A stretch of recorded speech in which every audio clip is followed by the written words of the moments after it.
Très bien. Permettez-moi tout d'abord d'aborder la question du Burkina Faso, de notre avion qui a été saisi et retenu, et des intérêts de la France et des États-Unis. Je suis sûr que nous avons une relation tout à fait fantastique avec la France, étant donné la relation personnelle qui existe entre notre président et le président de la France. Vous remarquerez que, plus que tout autre pays, le président s'est rendu en visite en France, et c'est parce qu'il est accueilli, c'est un peu comme une seconde maison pour lui, pour ainsi dire, en termes de relations. Je suis donc sûr que s'il s'agissait de demander à la France de parler aux gens du Burkina Faso, il l'aurait fait. Mais je l'envisage sous cet angle. Si vous saisissez notre avion, nous avons vu des cas où des gens ont été détenus en Ouganda dans les années 70 et les Israéliens s'y sont simplement rendus, et nous n'oublions jamais le raid d'Entebbe, et les Israéliens ont libéré leurs gens et maîtrisé les gens en Ouganda. Il est parfois temps que nous commencions à envoyer des messages ici pour dire que si vous vous en prenez à nous, il y aura des conséquences. Et même si le nouvel ordre mondial vise à ce que la paix règne partout, il n'y a aucun pays qui entre en guerre qui n'en subisse les conséquences, à la fois économiques et autres. Mais lorsque vous regardez un pays comme le Burkina Faso et notre avion, je pense qu'il devrait y avoir un peu de diplomatie du bâton de caractère quelque part, que le président devra commencer à reconsidérer. Mais je comprends que nous avons des défis sécuritaires au Nigeria, pour lesquels l'armée est entièrement déployée. Sénateur, j'essaie de comprendre. Appelez-vous à ce que nous entrions de force au Burkina Faso pour récupérer le personnel militaire nigérian et l'avion ?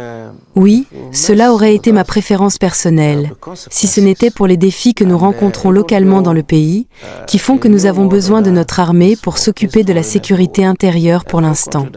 Sinon, il n'y a pas d'autre moyen de dire à certains de ces pays que nous ne plaisantons pas, particulièrement une fois que nous avons le soutien des États-Unis et de la France. Ce n'est que si ces pays, ces deux pays, disent non, que cela pourrait poser problème, car la crise pourrait alors s'étendre au-delà de ce que nous anticipions initialement. Mais s'il s'agit juste pour nous de récupérer notre avion et de garantir la libération de nos gens là-bas, je ne vois rien de mal à cela. Comme je l'ai dit, le président est dans une position privilégiée pour examiner les rapports de sécurité, peser le pour et le contre, et il a des compétences pour le conseiller sur la meilleure ligne de conduite. Mais si j'étais président, je pourrais simplement envisager cette option, en me basant toujours sur le rapport de sécurité. Sénateur, à quel moment pensez-vous que cela deviendrait nécessaire ? Cela fait presque une semaine maintenant. Si nous attendons encore une semaine, exactement, à quel moment pensez-vous qu'une décision aussi difficile serait requise de la part du président ?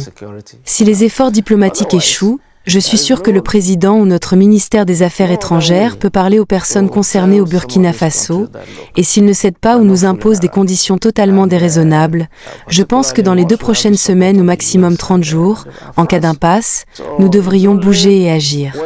Et dire à ces gens qu'en fait, une fois qu'ils verront que le Nigeria veut bouger, je suis sûr que l'homme qui est leur président là-bas réfléchira à 2 fois, car ce sont nos voisins.